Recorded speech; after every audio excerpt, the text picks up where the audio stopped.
E a nossa sexta-feira já começa pautada em cultura, porque hoje nós vamos conversar com ele, que é especialista em Chaplin e cinema mudo. Eu estou falando de Ciro Inácio Marcondes.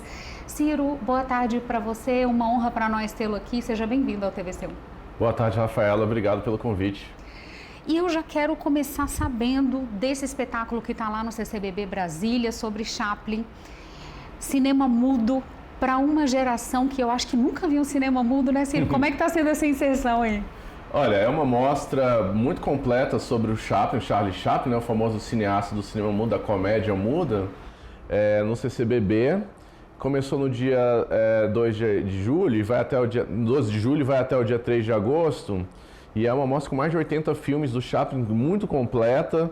E eu estou ministrando também um curso sobre o Chaplin e está tendo diversas atividades, né? Teve sessão ao ar livre no começo e vai ter também uma sessão atípica amanhã, às 11 horas, com o filme O Garoto. E vai passar vários clássicos e filmes importantes. E é muito interessante que é um cinema para todos, né? O curso se chama Cineasta de Todos. Sim. Justamente porque pode ser as crianças, né, os idosos, gente da geração das antigas que gosta desses filmes antigos, mas também o Chaplin tem a capacidade de renovar o público dele, porque ele tem um apelo justamente universal, né? Ele fala para todos, todas as idades, todas as classes sociais, e tem um discurso humanizante, né? Que é muito interessante sobre os filmes dele. Ciro, e inclusive eu acho que até a experiência de ser ao ar livre, né, as sessões ao ar livre, traz justamente a esses antigos cinemas de rua, né? Eu acho que essa experiência. E qual é a importância de resgatar justamente isso? Porque de repente você vai estar falando para gente que obviamente sabe que Chaplin é um ícone, né, do cinema, e aí também pessoas que de repente até já viram uma figura, mas não estão associando, e aí o CCBB e o seu trabalho lá traz essa experiência ao ar livre com o cinema mudo. Como é isso? As sessões elas estão sendo dentro do cinema, só as primeiras que foram ao ar livre, mas é uma oportunidade realmente de se reconectar com a história do cinema. Lá no começo, quando o cinema não tinha som, tinha música dentro do cinema, e era uma experiência totalmente diferente, né, da experiência de assistir aos filmes, de acompanhar a trajetória de um cineasta que usou do humor, da pantomima, da palhaçaria para encantar as plateias do mundo inteiro. Ele foi um cineasta muito famoso na época, assim, ele era a maior estrela do showbiz mundial durante vários anos. E o cinema dele atravessou várias épocas da história do mundo, né? Desde a Primeira Guerra Mundial, a Grande Depressão, a Segunda Guerra Mundial, o macartismo. E ele vai discutir todos esses temas dentro dos filmes dele, numa trajetória que dura mais de 60 anos de carreira.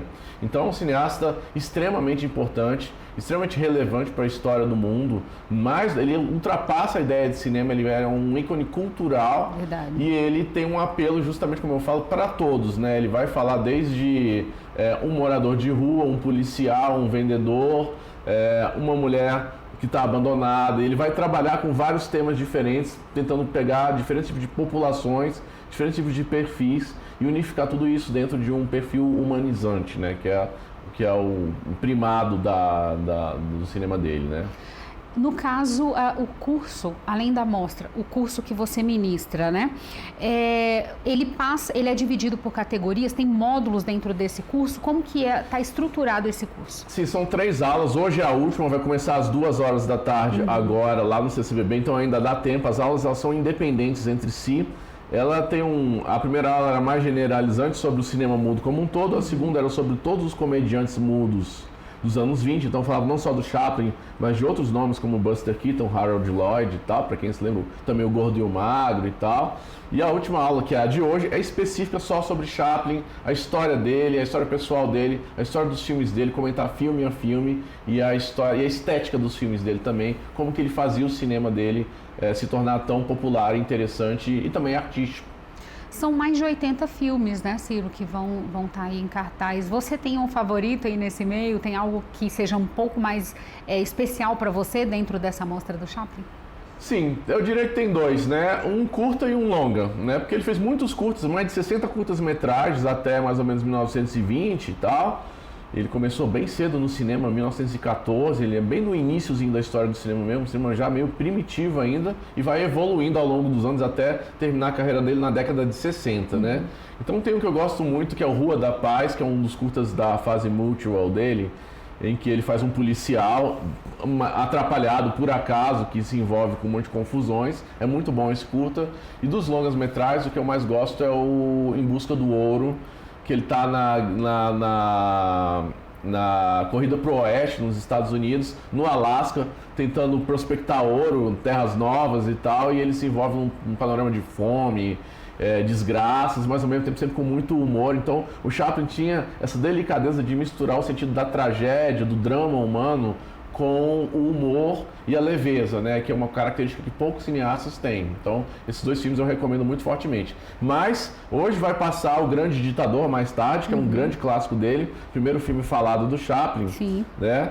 Primeiro filme que o Carlitos, o personagem famoso dele, fala, efetivamente. Primeiro e único filme. Amanhã vai ter O Garoto. E durante a semana você vai ter várias outras sessões a preços populares, né? R$10 a inteira e 5 a meia. Legal. E vários curtas-metragens e outras sessões de clássicos dele até o dia 3 de agosto.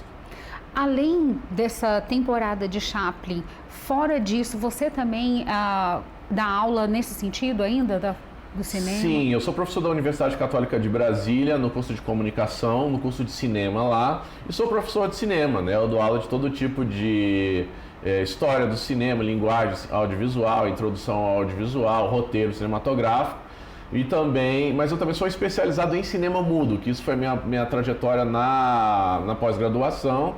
Então eu sempre dei muitos cursos sobre esse tema, não só sobre Chaplin, mas eu dei sobre Buster Keaton também, e também cursos gerais sobre outros temas em cinema, mas a minha especialidade é o cinema mudo, essa é a minha paixão e eu gosto muito de falar sobre esse tema.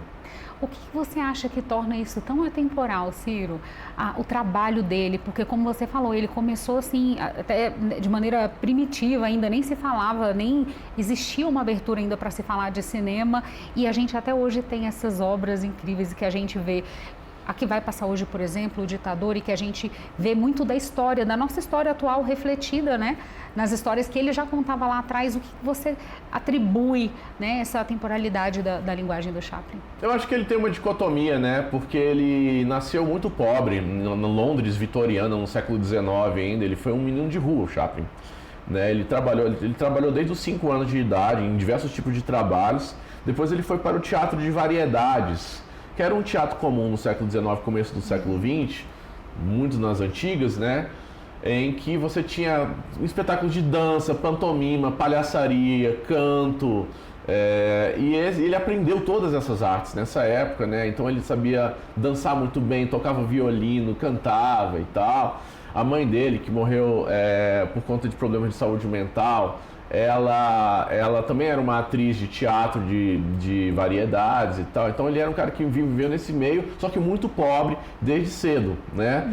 Então o Chaplin, ele conheceu de fato a pobreza e a miséria, ele viveu isso. Então ele trouxe isso para o cinema dele desde sempre. Ele sempre soube trabalhar esses temas como uma maneira também de trazer para o público essa realidade, né? Mas sempre com leveza. Ele sempre tentou usar o humor como uma forma de pensar esses temas, né? E sempre fez um cinema muito reflexivo, né? Não, porque, por exemplo, estamos vendo tempos modernos aí, né? Esse filme que critica a evolução industrial nos anos 30, num momento de crise econômica, né? Assim, a automatização dos trabalhos, enfim, que é uma coisa que é muito atual até hoje. Sim. Né? A gente está falando de tecnologia, tirando empregos e coisas assim. Chaplin estava falando isso nos anos 30. Né? E sempre pensando numa relação, essa dicotomia entre a super estrela que ele virou e a origem humilde que ele teve nas ruas de Londres, né? Porque ele era inglês e ele vai para os Estados Unidos em 1914 fazer carreira em Hollywood, né? Então ele tem esse apelo entre alguém que viveu uma vida muito diferente, ficou muito rico, mas isso sempre incomodou muito ele, essa dicotomia, essa duplicidade que ele tinha entre o que ele se tornou e o que ele era e o que ele podia transmitir nos filmes sobre isso. Uma história muito rica que vale muito a pena ser conferida lá no CCBB. Eu vou pedir para você mesmo fazer o convite para o pessoal. Tá com você, por favor. Bom, gente, então acompanhe a mostra do Charlie Chaplin até o dia 3 de agosto. Muitas sessões interessantes ainda, vários clássicos, sessões em película ainda vão ser exibidas. E para quem tem interesse em saber um pouco mais sobre essa história, eu vou falar muito sobre o Chaplin hoje, às 14h, no cinema do CCBB, no curso Charles Chaplin, o cineasta de todos. Tá aí o convite feito, Ciro Inácio Marcondes, especialista, viu, nesse tema, vale muito a pena conferir. Ciro, muito obrigada pela presença aqui, as portas da TV Cultura vão estar sempre abertas. Obrigado, Rafaela.